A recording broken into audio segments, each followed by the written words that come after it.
Hi, welcome to the Gamesplainer. I'm Jeff the Gamesplainer, and today I'm Gamesplaining Blood Bowl.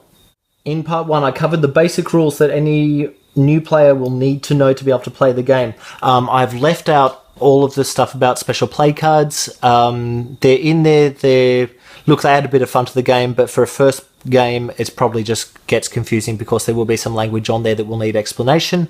So I'd probably jump over them and not use them at all.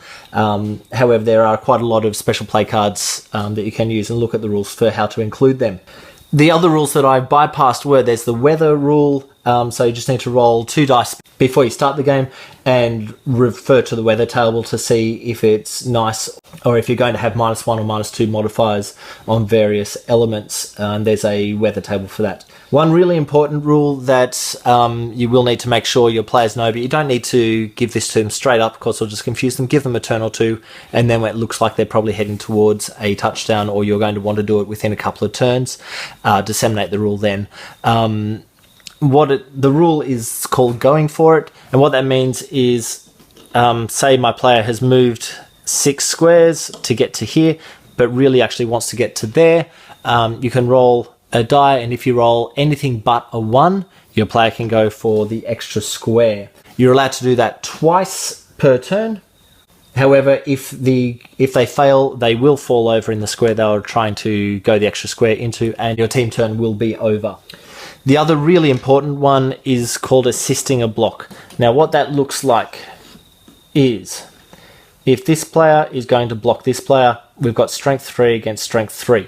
However, if one of my other players has a tackle zone on the player being attacked, that means that I get to give a +1, so that gives me a strength 4 against strength 3, which would then allow me to roll 2 block dice. However, if the player who is going to give the assist is in the tackle zone of a enemy player, he cannot give the assist anymore. If an enemy player has a tackle zone on the attacking player, they also give a assist. So in this particular case, we've got strength 3 against strength 3, +1 for the human, +1 for the orc. So they're still equal at a strength of 4 combined. It's really important that you watch out for the tackle zones and how to use them, because this assist rule can make or break an entire game. Other things to watch out for when throwing the ball, there's a fumble rule. So if you rolled a 1 on the throw, the ball will scatter from the place that it's being thrown from. If you miss a throw, the ball would scatter 3 times from the area it was being thrown to. A fumble is an immediate turnover, whereas a missed pass is only a turnover once the ball comes to rest. So if the missed pass happens to scatter into a player's square, the player can try to catch it. There's a couple of minuses on the agility roll for that, but they can still try to catch it. The other one is called an intercept. So when you measure, say he's going to pass the ball to him, there's one orc player underneath that. So once you've made the throw to see if he's going to catch the ball, the orc player would then have a chance to intercept, and once again that's a roll on the agility table. It's a -2 modifier to actually try to do an intercept, so it's really hard, but it's worth a shot if you happen to find yourself in the line of that roll. If there's a player on the ground, he is allowed to be fouled. What a foul looks like is one player will come up next to the player on the ground in an adjacent square.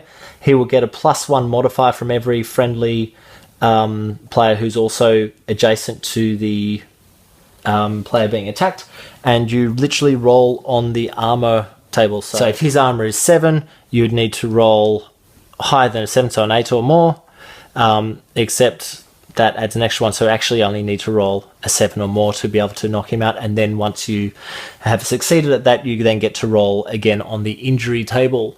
However, if you happen to roll a double, the player making the foul would get fouled off and get sent off for the rest of the game. Remembering, of course, that no player from either side is able to assist a foul if they're in a enemy player tackle zone, so he wouldn't be able to give the assist if he's in his tackle zone. Friendly players there, a friendly player there would be able to give an assist to this foul, so making the foul is just on the armor roll, that gives a +1 against the armor roll, but then that one gives a -1, so it would actually be an even foul.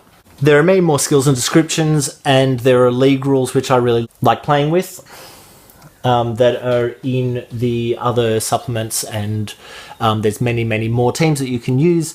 Each team has its own intricacies and own ways of winning the games best. So it's, if you're a seasoned player, I suggest playing with one of the weaker teams against new players to give them at least a chance of having a good game. That's about all I've got for Blood Bowl. If you're a seasoned player from Edition 3, you'll find Edition 4 is almost identical. As you can see, I haven't bothered to actually purchase the physical copy of Edition 4. I've just downloaded the rules into the Blood Bowl app that went on sale at the end of 2016 when Edition 4 was released.